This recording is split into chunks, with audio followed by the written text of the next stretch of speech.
Hi, everybody. Welcome back to Health and the Family, week number 7, as we are starting to begin our downward trajectory in this course.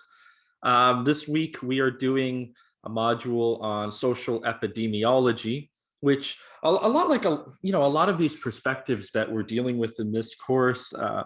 I find there's a lot of overlap and a lot of, but that's the way that these concepts tend to be thrown around in the field. And so if you're attentive to that as much as I am, then it's not such a bad thing. In any case, I think today I'm going to try and keep it somewhat short. Okay, so if you remember last week, we looked more closely at gender in relation to stratification, and in relation to some notion of a sociology of health. We argued that gender was a mode of stratification. And I really like this expression, mode of stratification. I'm stealing it from, let's say, the tradition of conflict theory, but ultimately from Karl Marx when he's talking about the mode of production. Here I'm talking about the mode of stratification, which indicates that there's something of a conflict here that we should be attentive to. Some sort of antagonism, some sort of fight to the death, perhaps. So we claim that gender is a mode of stratification, but also that gender is a social determinant of health. Maybe I didn't quite put it like that, but if I could retroactively sort of summarize the broad outlook that we were trying to, that I was trying to present, it's that gender is a social determinant of health. In other words, you can predict something about health outcomes based upon gender. And we traced the historical division of labor by gender toward a more timeless and liquid historical moment, which is in some sense the current moment. However, a larger point was being made here, which is that gender is a rather serious predictor of health outcomes. We saw, for example, how the most recent changes in our social relationships in space and time, changes to the division of labor, and changes within the division of household labor, and changes also in the division between the household and the world of work, particularly within the COVID world, where now the two are kind of mixed together, have plunged us back into a certain time of ill health, defined by timelessness and spacelessness. We explored the psychoanalytic concept of splitting, which is synonymous with separating, in that through a certain splitting from timelessness and from spacelessness in our social relationships, one can avoid, in time and space, one can avoid degrees of suffering, trauma, ill health, disease, perhaps injury as well, and so on. Yet, of course, the price that's paid for that privilege is that some members of our population have to bear the burden of being more proximate to this timelessness and this spacelessness, and therefore to ill health and injury and any number of various unequal or inequitable health outcomes. And so it's unfair. And then there are others, of course, who have the great privilege of gaining an advantage from that mode of stratification, from that mode of splitting, let's say the gender mode of stratification. So we have a mode of stratification, a sense of splitting, and gender is one particular mode of splitting through its capacity to split the population according to the category of gender, of course, but also to interact with other modes of stratification that also split, that also determine various health outcomes. Of course, the word that we use for that is intersectionality. And intersectionality might be thought of, if we were to tweak it and adapt it a little bit to our particular theory that we're working with here. Intersectionality could refer to the way in which various modes of stratification intersect with one another to exacerbate their effects and to produce all the more complexified, I don't know if complexified is the word, all the more complex modes of privileging particular populations in terms of health outcomes, producing all kinds and all types of gradients of negative health outcomes for a lot of other people in other particular populations.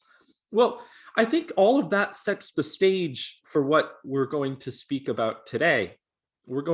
If we're going to take a social determinants of health perspective, whereby we do not necessarily in this case adopt a strictly sociological definition of health, but rather allow for a more restrictive sociological examination of health outcomes which are medical in their nature, which are biological, which are physiological, which are psychological in character, and not necessarily social health itself, then we can speak in the following way as our guiding thread, if you like.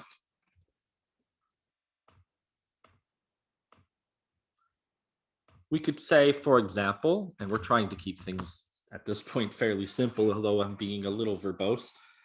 First, we could claim that there are sociological determinants of medical, psychological, physiological, biological, and social health. I add and social because I told you I think it's very important to also speak about a particularly sociological concept of health and not just social determinants of health. You know, what is a healthy social bond in terms of interaction and regulation, for example? So we're trying to include all these various things. So we could claim that there are sociological determinants of medical, psychological, physiological, biological, and social health. And maybe there's some other ones we can throw in there as well, but I'm just thinking kind of somewhat spontaneously, but also in terms of what we've been talking about in this course. So that's the first sort of claim we could make. And second, we could claim, maybe this is a sub sort of, if it's not a real list, maybe this is subsumed beneath the first, because it depends upon the first presupposition or the first hypothesis, if you like. We can claim that gender is a social determinant of health. Notice I said social determinant of health. I didn't say the social determinant of health, which means that it's one factor among many other potentially intersecting factors. It's one particular determinant of health, and it intersects with and can be studied independently as well from many other determinants of health. Okay, so this week we're shifting our attention much more to questions of health with respect to social economic status, otherwise referred to as SES, which I presume many of you have heard this expression and perhaps have already worked with it because it seems to be a very important one at Nipissing University. But it's not the case that everybody really deals with this concept in every university as much as they do here. We have a particular focus at this university, and I would imagine that our particular focus means that the vast majority of you have dealt with this concept or category before. We might deal with it a little bit different than how you deal with it in other courses, of course. But when we're talking about socioeconomic status, one particular component of socioeconomic status is occupation. Occupation is, after all, it's linked to our financial well-being. If, for example, we take our sociological position on health to mean that there are social determinants of biological, medical, physiological, and psychological health, then we can also claim, as the author of one of the chapters for this week has claimed, that occupation is a social determinant of health, which is a more nuanced perspective. I mean, the bigger perspective, of course, is that SES is a social determinant of health because it is socioeconomic status, but occupation is one sort of component within the cluster of components that make up a notion of socioeconomic status is also a social determinant of health. So now we can kind of add a third point then. And our third point is that we can claim that socio-economic status and as an indicator of socioeconomic status, occupation is a social determinant of health. And this is kind of the thesis that we're rolling with today. If last week we were rolling with the thesis that gender is a social determinant of health, and now we're rolling with the hypothesis that that occupation and socioeconomic status, but mostly we're going to be dealing with occupation, is also a social determinant of health. Well, social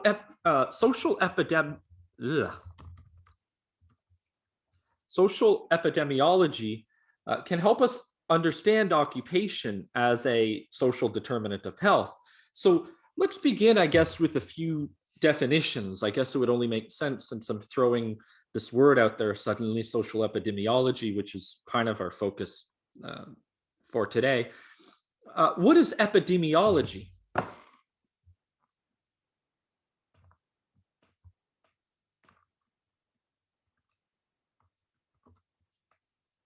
Epidemiology. What is epidemiology? Well, epidemiology has within itself, I would say, two words that are important right off the bat. And the first is the suffix ology, which most of you probably already know. It means the study of or the research into something, the study of something. So we're studying something, and the root word is epidemic. It's epidemic. We're studying epidemics, which raises a new question, of course, since we're involved. Epidemiology is involving yourself in the study or research of epidemics. It raises the question of what an epidemic is. An epidemic is an illness or a disease, and we could add injury here. It's a whole cluster of things. We could say ill health to be extremely broad, however you want to put it. But it's an illness or disease occurring among a group of people. But it's important that it's a group of people. It's a population of people. It's a social group, right? We're not just looking at an individual. So in summary, then, epidemiology would be the study. Sorry, my phone is going off the hook with emails. The study of the frequency, severity, I would say prevalence, incidence, which are not the same thing, of illnesses, injuries, diseases, in other words, what I'm calling ill health, among social groups. Some people say populations. I prefer the word social group. That's epidemiology. Well, what's social epidemiology? Social epidemiology just adds another little layer to it. Social epidemiology, we're focusing on social institutions, such as the family, the workplace, social structures, big, vast social structures. We remember we have a scale analysis, so you can imagine now all of the various scales, not just institutions. We can go in macro level as well. We can go at all sort of scales if we adopt a systems perspective, and social relationships.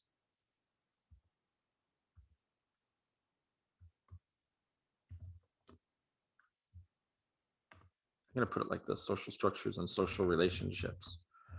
I put it like that for a particular reason. I guess I'm kind of thinking about the work that we've been doing together, because here you can see I have micro, I have macro, and I have meso levels. So yeah, spontaneously, I would say that makes a lot of sense. So it includes an epidemiological orientation. By the way, at home, if you just want to have some fun, say epidemiology. Just say it like 3 or 4 times really fast. Might be a little bit of fun. Just go ahead. You can pause the video. I'll still be here after you unpause it. Epidemiology. It's kind of fun. Anyway, so social epidemiology, it includes an epidemiological orientation, but that takes seriously all of the various roles, systems, and life courses. Recognize those words. I'm stringing them through from our course. It takes serious all of the roles and the interactions that exist among these roles, the systems and the life courses that have been described until now as the various perspectives that have been threaded through our course. In other words, the symbolic interactionist, the conflict, the life course, and the systems perspectives. So in a word, we're looking at the social determinants of health. Again, or SDOH. The social determinants of health and well-being, of illnesses, injuries, and diseases, but also the various health states that might exist within the social bond itself as the health of the social bond. And we can think of various states of health, and I'll talk about that at the meso level in a moment when we're talking about work institutions or occupations. Where, for example, we're not just reducing our analysis to biological, physiological, medical, and psychological notions of health. We also talk about social forms of health when we talk about health states as states of our interrelationships with one another. Just to give you a heads up, because I'm sure this sounds really abstract, I'm going to tell you this in a bit anyway. What's a poor health state? Well, maybe losing your job. Now, a traditional social determinants of health position on health and work would say, well, that's not in of itself poor health, losing your job, but what could happen as a result of losing your job is poor health. Now you have stress and anxiety, whatever. But a strictly sociological definition of poor health might be that it is unhealthy to lose your job in of itself. Forget about the stress, that's secondary. I mean, that's still important, but we tend to think about stress as a physiological thing or a biological thing, right? If we're doing strictly sociological, well, that means you're disintegrated. You've been rejected from a particular social bond that may have been a really important one to you. And that's not healthy from a Durkheimian perspective, if we're going back to Durkheim's work, right? So we can talk about the fragility of social relationships as ill health, and the strength or integrity of a social relationship as well-being from a strictly sociological definition of health outcomes, of health itself. And probably one of the biggest ones within the world of, let's say, the social institution that we title occupation, or the work world, or the work site, or however you want to put it, is job uncertainty. And this is what one of the authors from this week describes as a poor health status, a poor health position, poor health event, if you like. Job uncertainty, in of itself could be considered unhealthy from a sociological point of view. So we need to tune our ears, I think, to the idea of job uncertainty as a possible health outcome. Job uncertainty in of itself is not only a social determinant of health. To say job uncertainty can determine some biological health outcomes, but in of itself, it's a social category of health and an actual outcome of prior social determinants of health. Pause the video, listen to that phrase again, if it sounds a little bit out there, right? I'm going to try and repeat it now, though, nonetheless. Typically, a social determinant SDOH, social determinant of health position would say, well, job uncertainty can determine biological health, stress, anxiety, suicide, depression, so on. I'm saying yes, but also add to the fact that job uncertainty is an health outcome. So, when your society at the macro or meso level is not structured in a harmonious way, perhaps, job uncertainty can itself be a health outcome.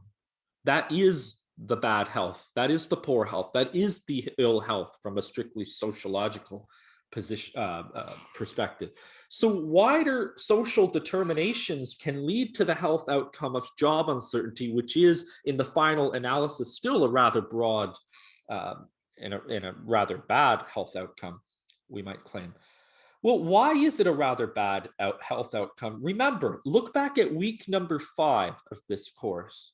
where I used Emil Durkheim's discussion of social integration and social regulation as a way of thinking about a uniquely sociological definition of health, well, we might consider job uncertainty to be a form of social disintegration that would throw us out of balance socially, and thus be ill health from a distinctively sociological vantage point. Okay, let's go a little bit deeper. Social economic status, SES, and I'm not saying sus. I've learned from my son, who's probably listening to me right now, that sus is like a hip new word. I was talking to somebody on the phone the other night, and they filled me in on all of these hip new words. Okay, so I'm almost cool again. No, I'm not. If you have to say you're almost cool again, then you're really not. Anyway, I'm very sus about SES. Social economic status. Well, first off, what we should note is that I'm not going to write this down, but SES is something to be extremely suspicious about, because it's it's the most likely indicator of various health outcomes. We may already intuitively know that, but it's important to be reminded of it. Being poor is the leading cause of poor health. It's among the leading causes of poor health, and perhaps the leading cause of poor health. Well, that's a pretty good Marxist analysis if we're talking about class as a mode of or social economic status, or class as a mode of stratification. Then it's a pretty big one, just like gender. Broadly speaking, we can say that the higher one's social economic status is, the less adverse health outcomes we should probably expect. Again, this is a really broad analysis, but what do we mean by social economic status? Well, I already told you that by social economic status, we mean at least occupation, broadly speaking. In other words, occupation could mean such things as, are you employed or are you not employed? At what scale? We have all kinds of indicators of occupation, and maybe I'll go through that in a moment. It could also mean, what type of occupation do you have, which is also an important indicator. But SES has something to do with occupation. We also tend to talk about our education.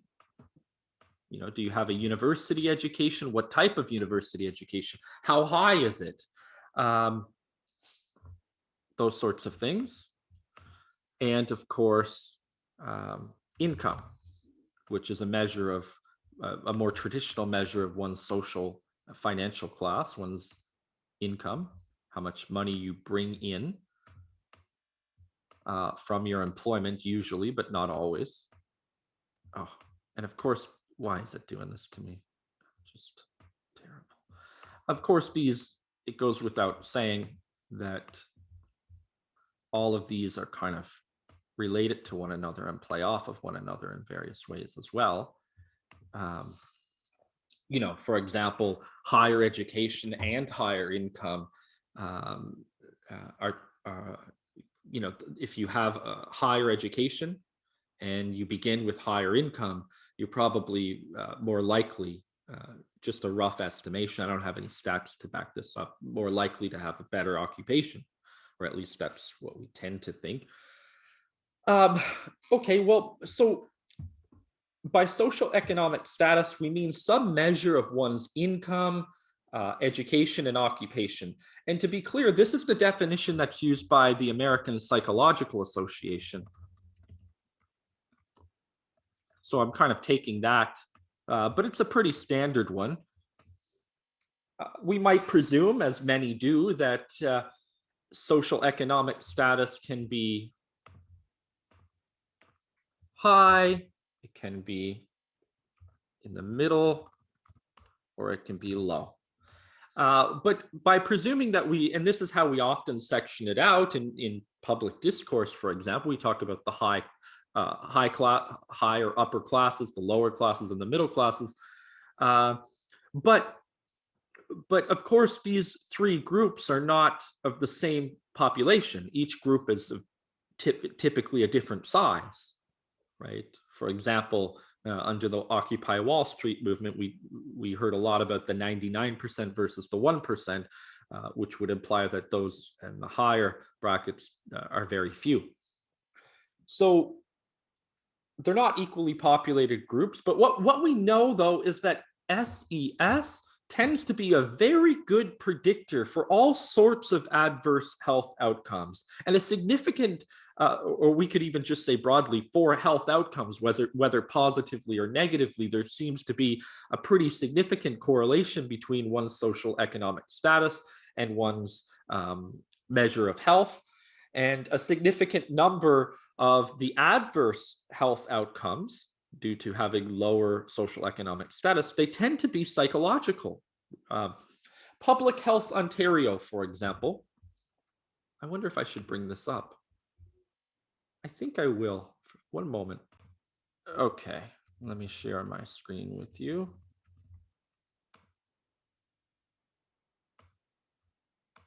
Okay, this is Public Health Ontario. I took this up quite a... Am I recording? Yes, I'm recording. Apologies. I took this quite at random. I could have found a newer document. It's not really the point to be super precise. We're looking at sort of general trends to bolster our theoretical orientations. And I mean, this one's from 2013, which makes it just around 7 years old. But this is Public Health Ontario and their publication on SES, on social economic inequalities. And they do make a distinction. Don't be fooled by the title. They do make a distinction in here between inequity and inequality. And I know that's increasingly important in the public discourse. So I do want to point that out. In 2013, they made that known in their glossary somewhere in here. Oh, here we go. See. So just to point that out, we're not going to get into it here, but what we find in this document, I'm not going to actually go through the charts. I'll just share it with you. But what we find in the document is that in Ontario, the gap in health between those with higher health outcomes, we're not talking about SES here, but those with higher health outcomes, better health outcomes, and those with lower health outcomes, that gap has been growing steadily,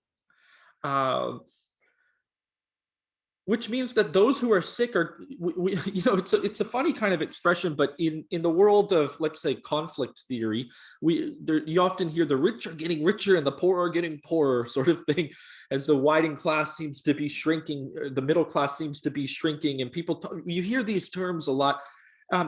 These are the sort of terms that you can use when you talk about health itself as a mode of stratification. For example, those who are sick are getting sicker. The groups that tend to get sick are getting sicker, and the groups that tend to be healthier.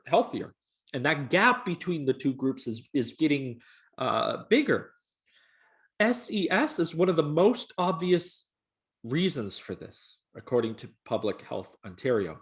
Ill health is very much concentrated into low social economic status groups. In America, an American study, so weird for me. I'm not an empiricist, by the way. So citing a lot of empirical documents is not something I normally do, but here it's supporting our theory, so why not? In an American study, it was found that with the exception of breast cancer, all injuries, illnesses, and diseases are more prevalent for people lower in the social hierarchy. And each step down the social hierarchy is associated with greater risk, and each step up the social hierarchy is associated with less risk. This is pretty profound.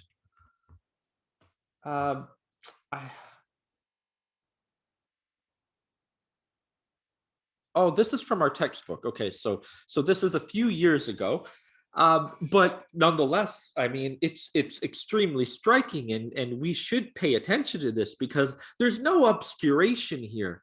You know, typically when we're dealing with issues of exploitation and oppression and issues of, let's say, racism and sexism and any number of things, you can be sure that in the West there's going to be some obscuration. It's obscured. People attempt to hide it. Here, it's just extremely blatant and clear. You know, there's no obscuration. There's no mystification here. All injuries, illnesses, and diseases are more prevalent for people lower in the social hierarchy, and each step down is associated with greater risk, and each step up is associated with less risk. This is, of course, in the American context where things are a little bit different in terms of health regulation, health policy, and health care, and subsidization and insurance and any number of things. But nonetheless, it seems to be a very important finding, right? It's a pretty straightforward one, and one that I think, I don't want to get too moral here, but it should. I mean, I rarely use the word should, but it should trouble us. It implies that the mode of suffering, that is the specter of death, lingers much more for those within lower SES groups, and that therefore stratification is partly responsible, more than partly responsible, for producing this distance for the rest of them, for the rest of the population against that death and that suffering. We might claim that SES is a life strategy. A life strategy is a word I threw into the course recently. I'm using it in another one of my courses too, where I'm dealing with themes that are adjacent to a lot of the themes we're dealing with in this course. But it seems to be an important one. SES is a life strategy. It's a mode of stratification designed to split the population into groups, in this case, hierarchical groups, so as to avoid the specter of death, suffering, and ill health, and to project it onto others. So other people will have to deal with that, whereas the rest of us do not. Let's look at figure 27.1 from the textbook. It's okay if you don't have it. I'm going to bring it up here for you.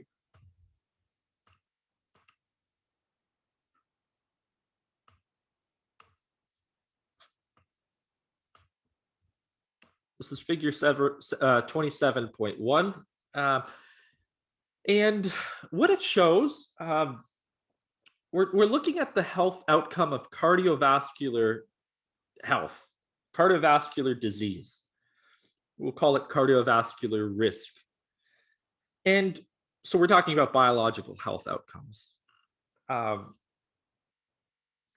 we can arrange cardiovascular health or cardiovascular risk by occupation, which is what is done here on the bottom. We see 1, 2, 3, 4 different occupations. The other, of course, signifies usually those professions that are more diverse and less socially and financially rewarding, less prestigious, perhaps. You can see it's administrative, professional, or executive, and clerical, and other. Those are the 4 occupational classes.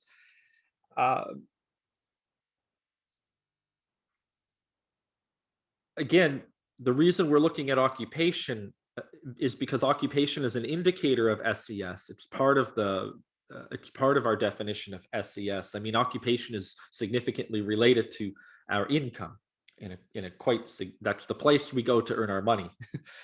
So what we can see is that the higher paid occupations, the ones that perhaps even have more social prestige, pose less cardiovascular risk overall, while the lower paid ones pose significantly more cardiovascular risk. We see about 4 times as much on the right, from the right to the left, most occupations. Administrative professions have the least cardiovascular risk, executive the second least, and so on as you move to the right. So as you move to the right, each group cardiovascular risk grows almost exponentially. And also all of the different types of cardiovascular risk grows exponentially. Like, for example, look at this one here, which is, what is it? It's smoking, I think. It grows quite significantly, the risk from smoking. And this one is others, so it's hard to say, but cholesterol seems to be high among all of them, seems to be the highest over here. Blood pressure, look at how much blood pressure grows. That is quite significant. We should point out, of course, and I'm positive this would change the data quite significantly, but perhaps not the general trends. The extent of the trends probably, but this is from 1990s data taken from the British Civil Service. But again, it doesn't detract from our point. This is from the textbook, so we're dealing with what we have here.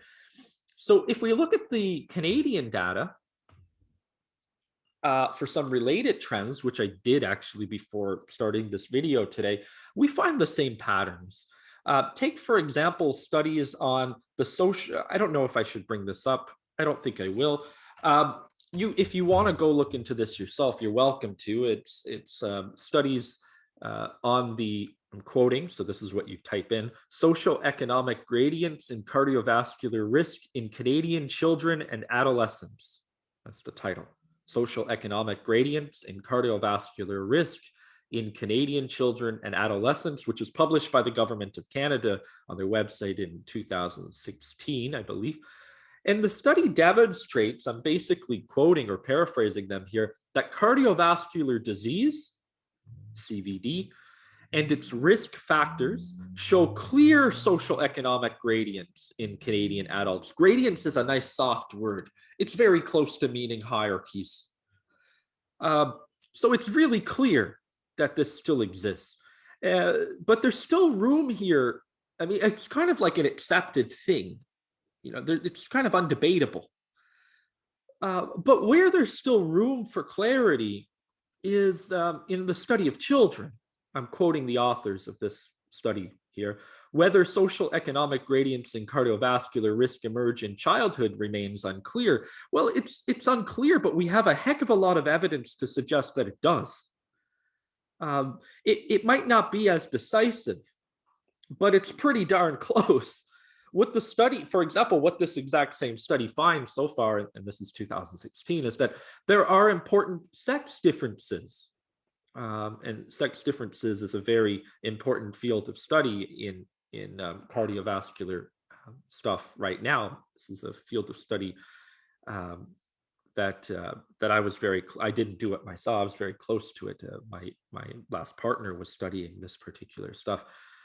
But what the study finds is that there are sex differences within social economic gradients of cardiovascular disease risk in school-aged children. So there's differences based upon your sex in terms of the risk, and the risk is still there for both sexes, but there's clear differences. Social economic status seems to be an important factor in childhood cardiovascular risk, but it also seems that we have to really pay attention to the sex differences because there are clear sex differences here. For example, the study found that young boys seem to suffer more from cardiovascular risk, but boys were nonetheless more we're talking young boys, but boys were more physically fit than girls.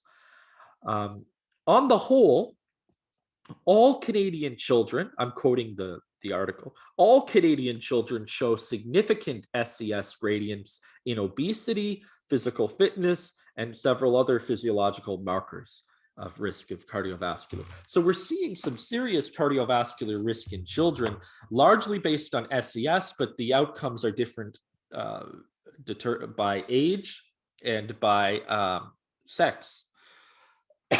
Okay, so we have reason to believe then that overall, SES and occupation are strong indicators of health outcomes, which is really the point.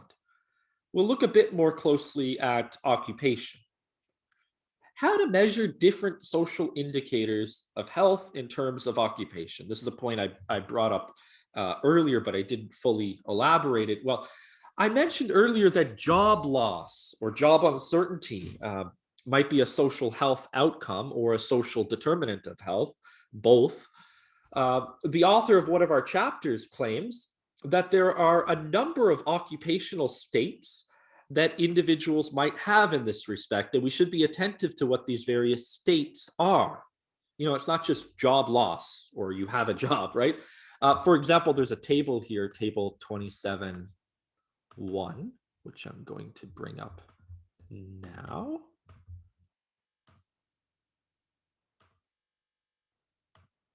Here we go.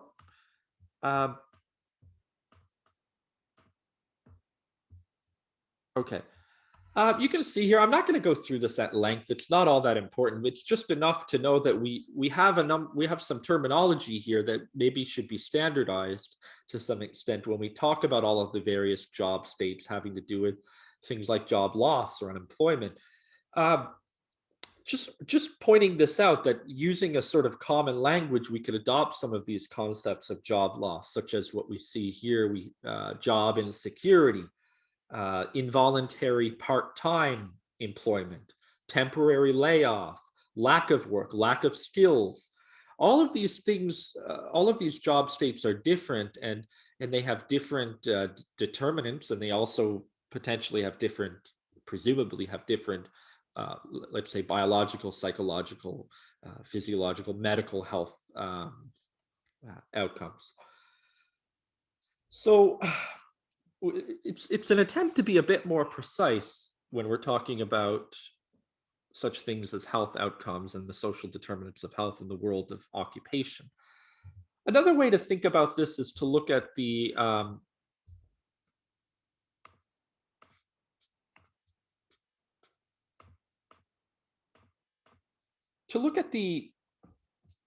various contexts that shape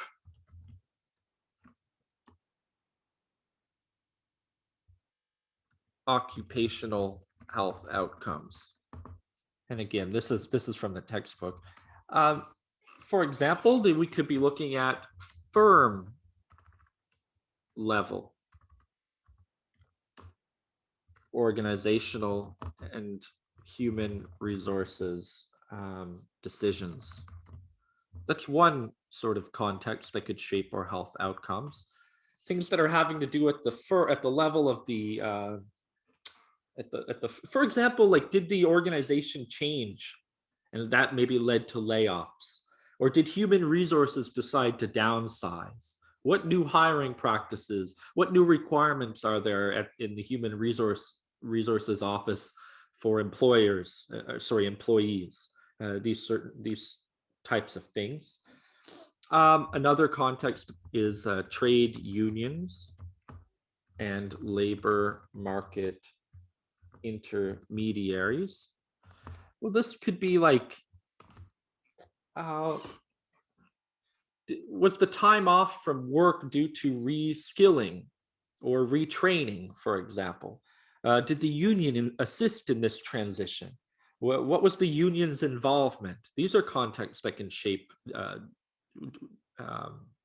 various health outcomes.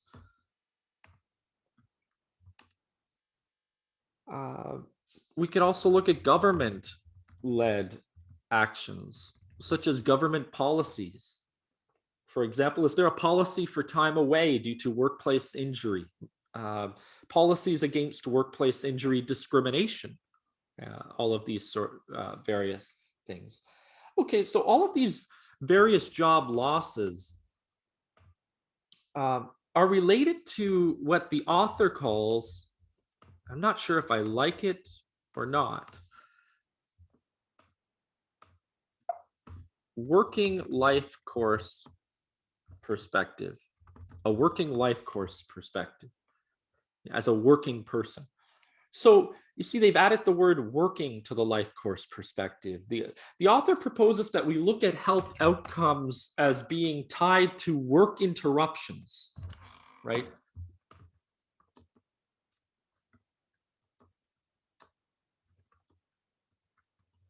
Work interruptions, work state changes, work-related events and states, and so on. I like where this is going because it allows us to be more sociological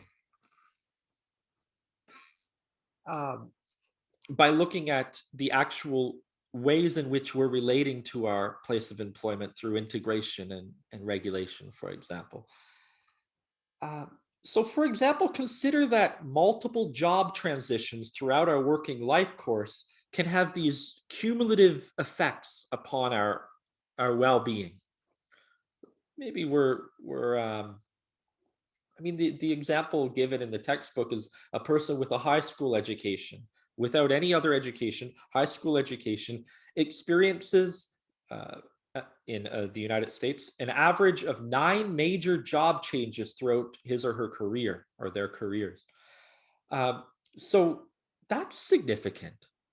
Lower education leading to more job transitions, which, as you can imagine, is an indicator. I mean, these job transitions uh, are not healthy from a social health outcomes point of view.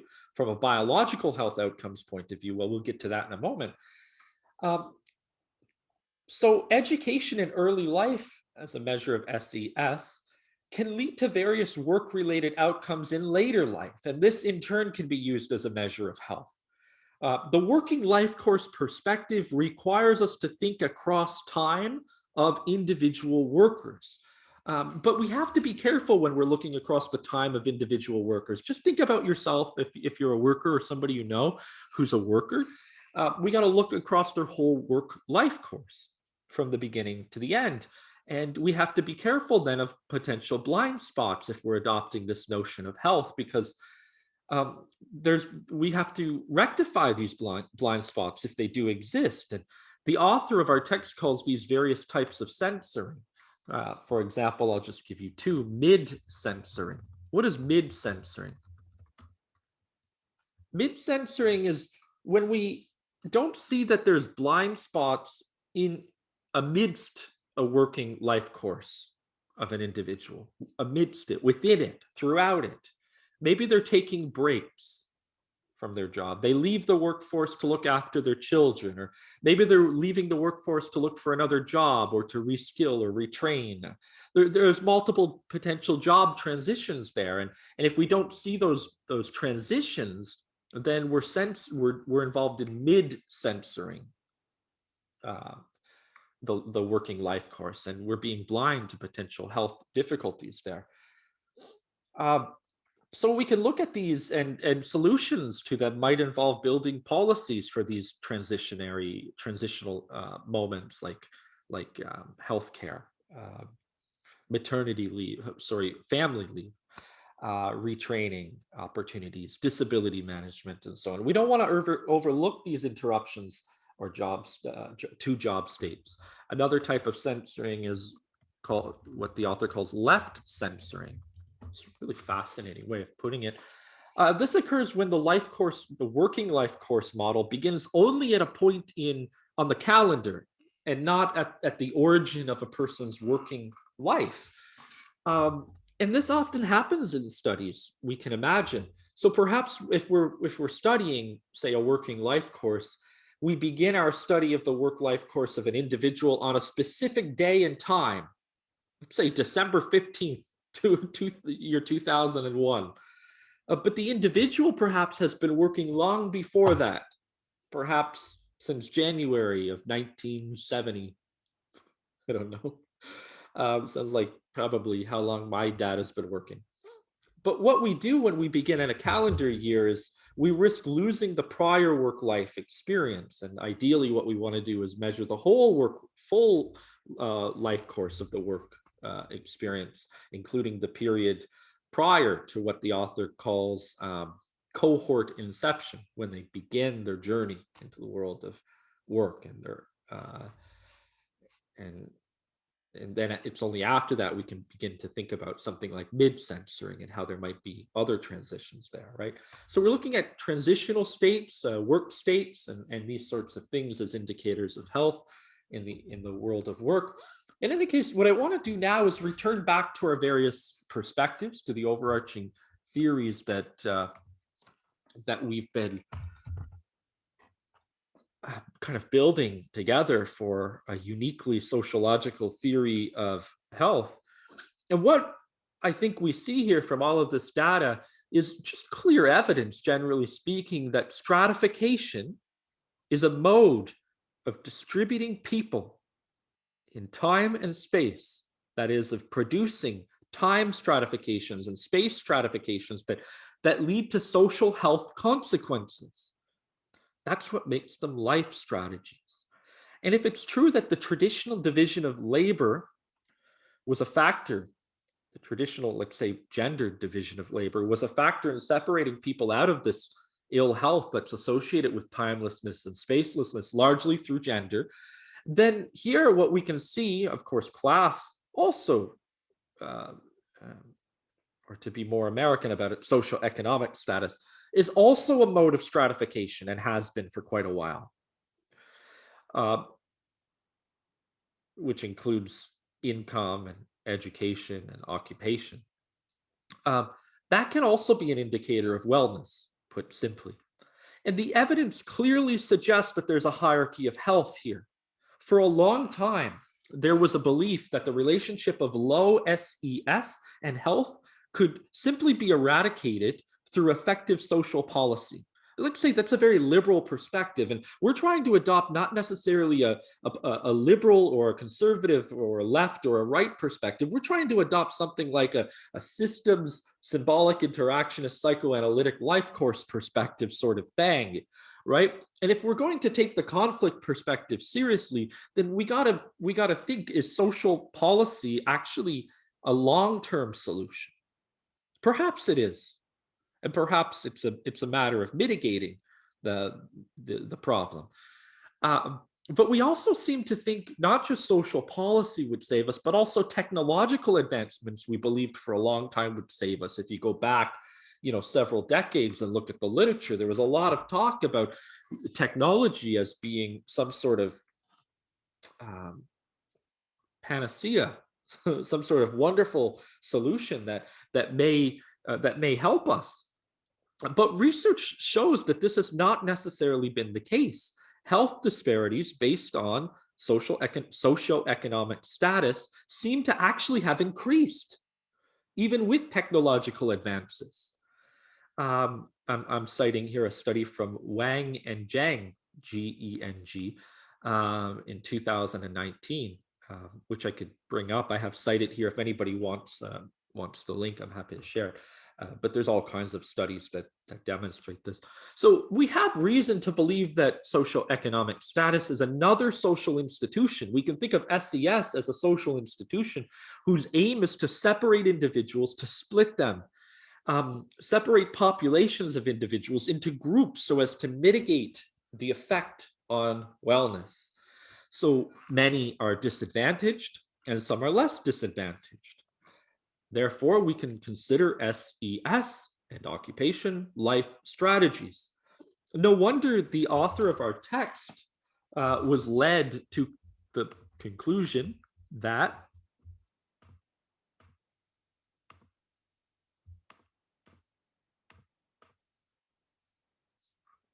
social stratification within societies,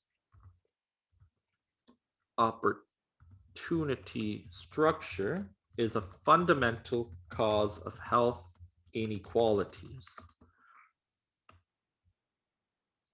I noticed the verbiage here a little bit, opportunity structure. That verbiage, if it resonates with some of you, then you probably attuned, you're attentive to this sort of stuff. That indicates a sort of doctrine of increasing opportunity, which is a sort of more liberal perspective and much less of a conflict theory perspective. And perhaps that's your perspective, and there's nothing inherently wrong with it. I would say it's quite a good perspective. The conflict perspective, of course, wants to go quite a bit further and be much more dramatic about the extent of the change, and rather than putting a band-aid upon a wound, actually try and do some surgery. I don't know if my analogy is a very good one, but do some social surgery and fundamentally change the structure of the society. to a more equitable one.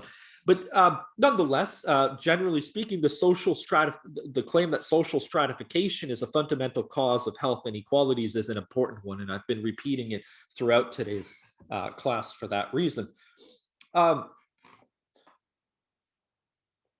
So let's take a less sociological definition of health for a moment. Less sociological definition of health for a moment, as the author does in chapter 26 of our text. Here we're discussing occupational injuries and illnesses and their impact on the family. It's important because it means that job loss or changes to job state, in of itself, is not taken as a measure of health.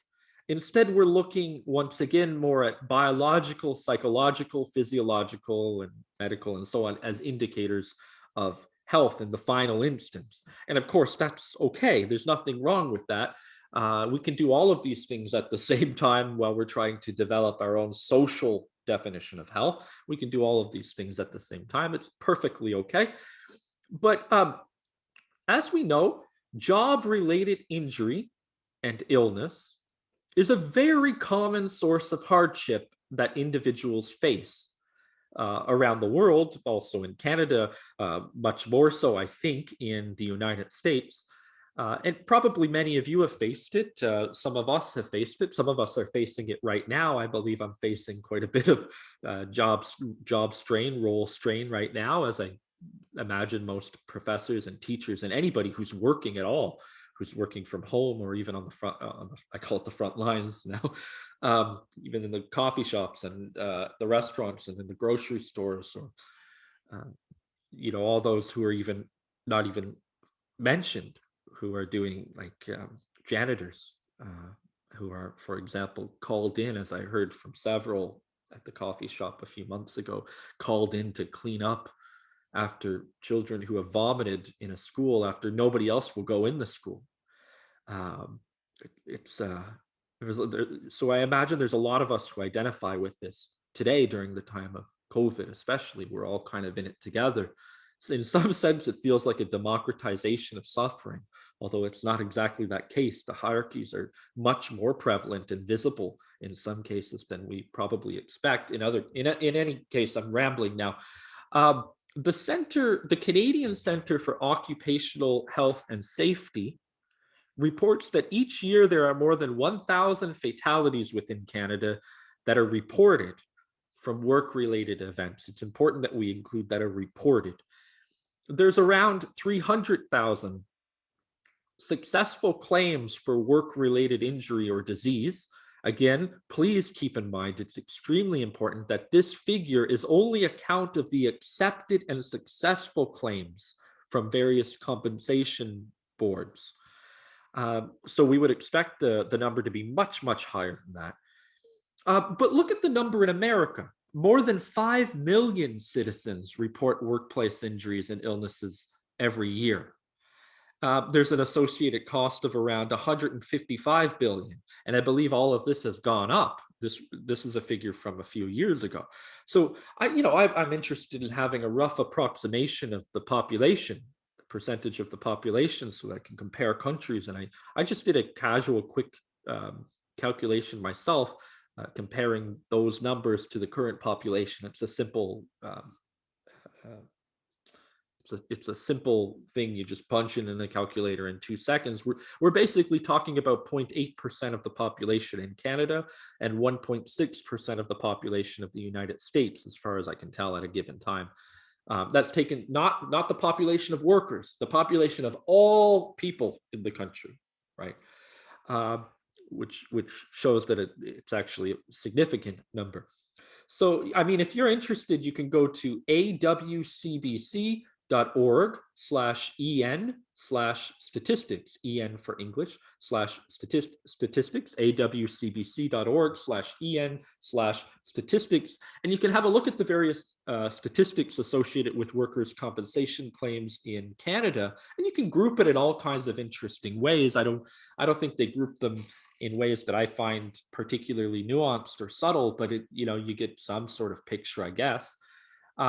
For example, I guess I'll show you one.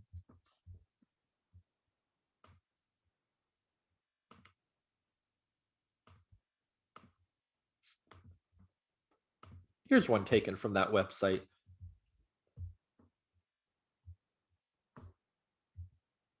Okay. I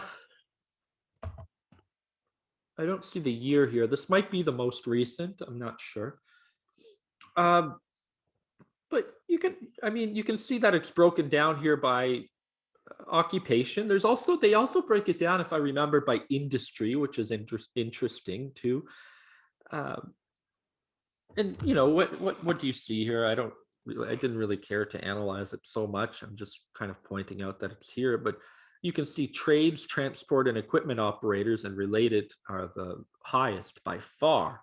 Sales and service occupations are the next highest, which may or may not surprise you. And of course, you get into health occupations after that. And at that point, I'll stop. But you can see management, natural and applied sciences, art, culture, and recreation have the lowest. Management having a low number seems to me to be quite significant. But we'd have to also check to see what constitutes a management occupation according to this survey. Okay, so the obvious problem is that in both countries, United States and Canada, a significant number of occupations, of occupational injuries and illnesses are not at all reported. That seems to me to be quite obvious. So we're dealing with gross underestimates of the significance of the problem. Most common occupational injuries are from physical impairment and wage loss, but the evidence also suggests that workplace injuries and diseases also affect family and children of a worker. And that's what's important. We seem to forget this. I care about highlighting it so much that I'm going to write it.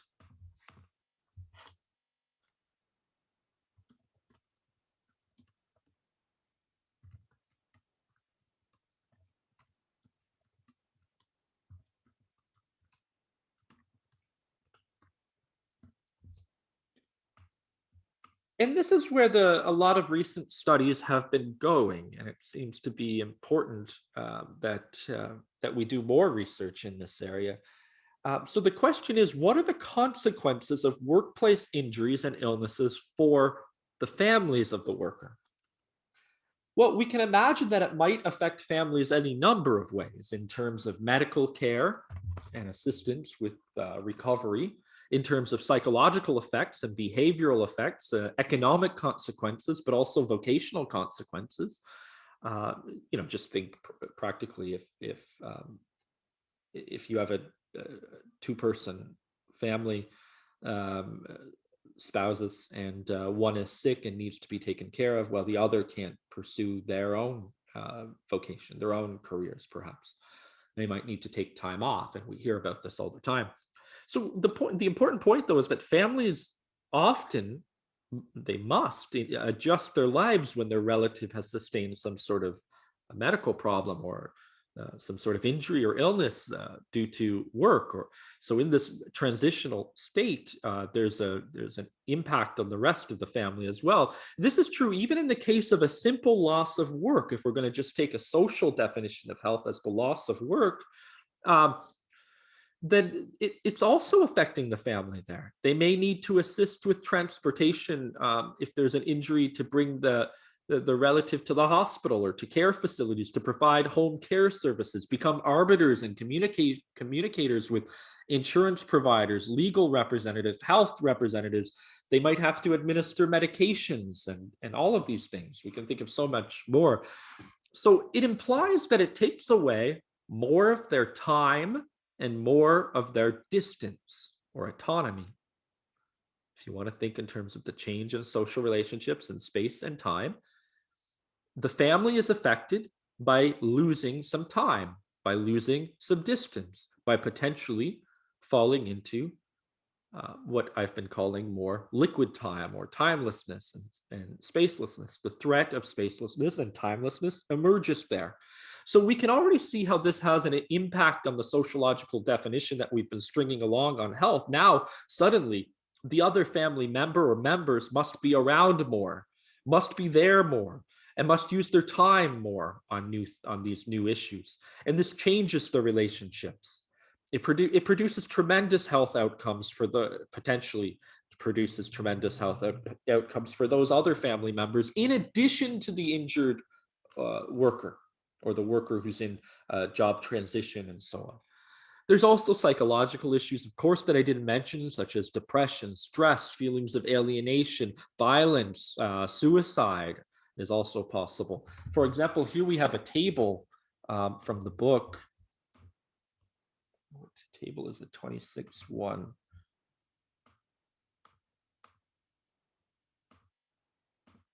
We can see a number of different, I guess, 4 domains of possibilities, including financial hardship, relational hardship here is the functional changes in domestic roles, impaired relationships again. Okay, so these are roles, the 3rd column. These are relationships, the 2nd column. The 4th is financial, and the 1st is more, let's say, psychological or emotional. And you can see a number of them listed here. These would be good to implement into studies, to test these out. You know, what has been the effect? How many people are separating? Is separation a cause, a consequence? That is, separation is another social category of health. The separation means disintegration. I'm just looking these over, and I think all of them are quite good. So these are some possible effects of workplace injuries and illnesses on the family. I'm sure we can think of even more than what are listed here. We can also look at, what is it, table 26.2. Do I have it? Yeah, I do have it. Let's see. And we can see various issues here that might affect families of individuals with work-related injuries or illnesses with descriptions. Let's just take stress, for example. Stress as an issue it could involve disputes, distrust, suspicions, and conflicts are particularly common following workplace injuries and illnesses. Dealing with these issues can place additional stress on workers and their families.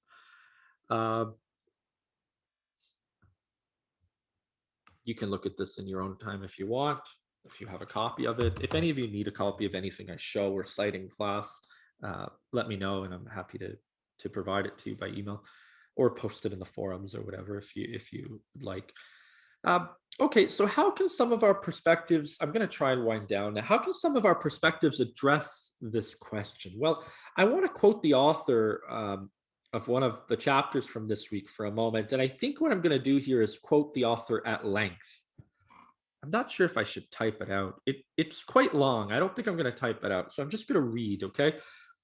I'm quoting, "Contemporary research into the effects of illness and injury on family members is grounded in the view of a family as an interconnected system in which events that occur in the life of individual family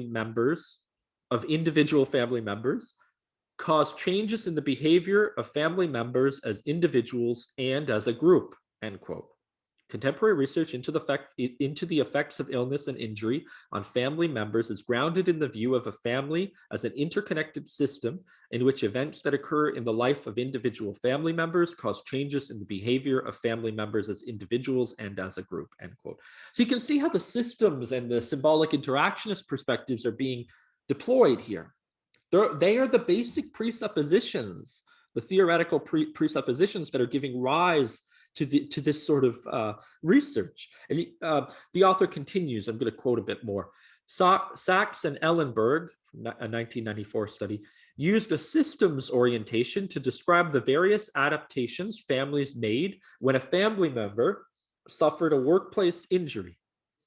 Based on case studies and their clinical experience as family therapists, they identified 4 common reactions: role changes, changes in communications, problems of intimacy, and problems of boundaries, end quote. Let's look at this in 2 ways, okay? One, the study is finding that family members are suffering from workplace injuries the family of the worker who suffered from a workplace injury, they are themselves suffering.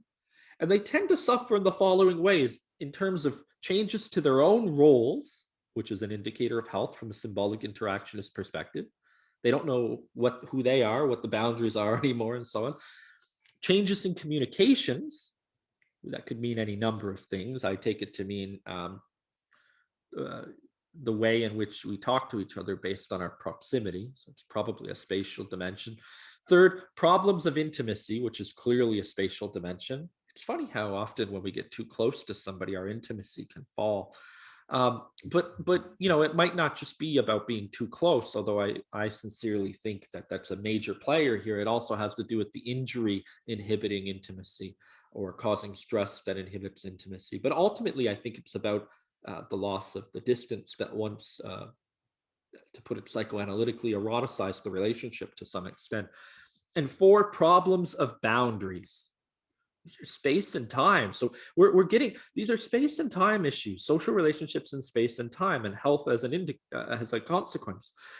So here we're getting a more qualitative and a deeper look into the various types of changes that occur, and the ones that the authors listed once again seem to hit on symbolic interactionist positions, systems, and so on.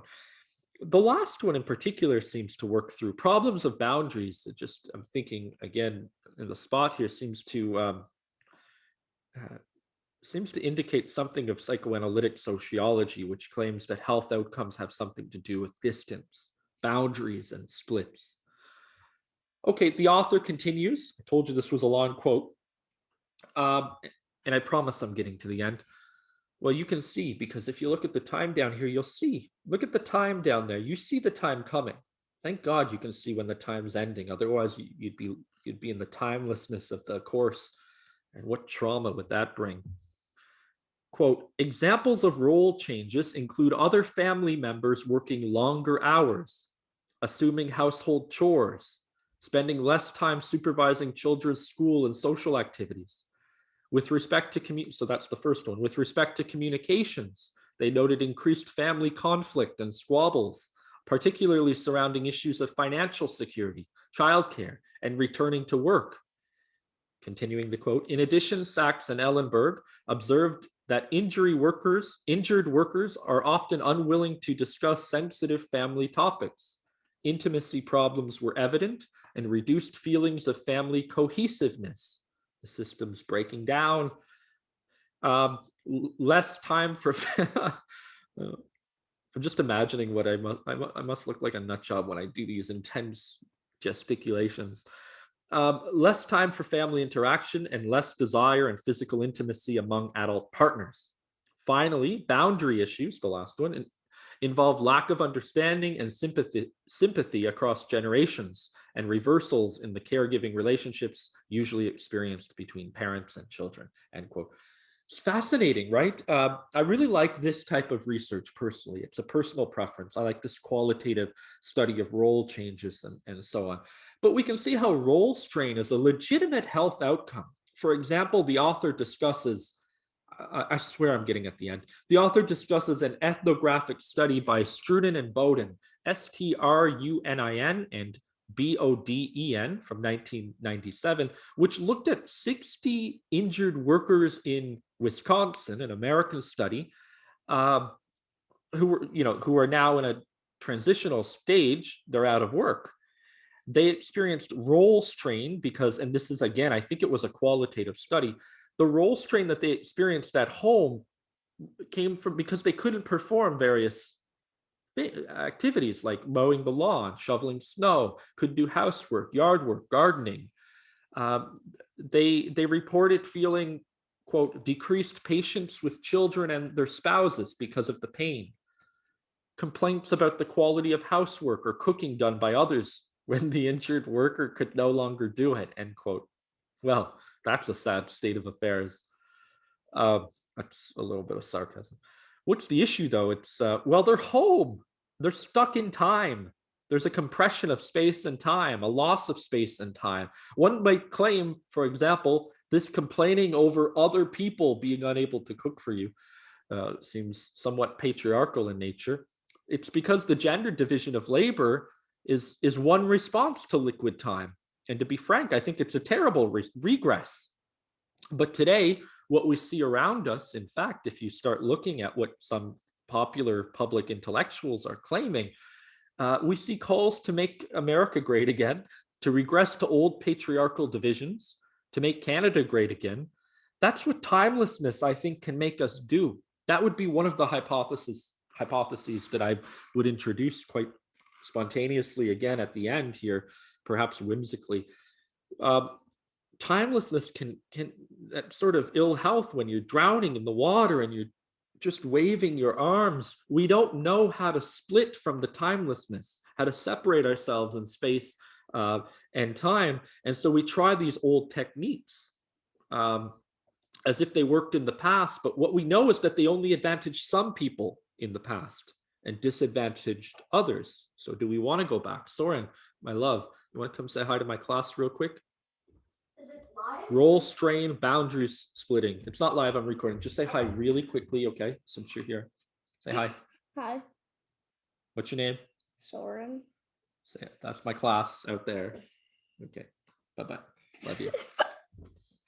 So we find from the studies that men are more likely to report psychological reactions such as depression, and I'm quoting the author, related to perceived loss of their masculine role, reduced independence, quote, and so on. It seems to me that the only way forward is to find a new mode of splitting that does not constitute a regress to these gendered divisions of labor. That's my hypothesis, and I think that's where I'm going to stop. I hope you're all doing well out there. Bye-bye.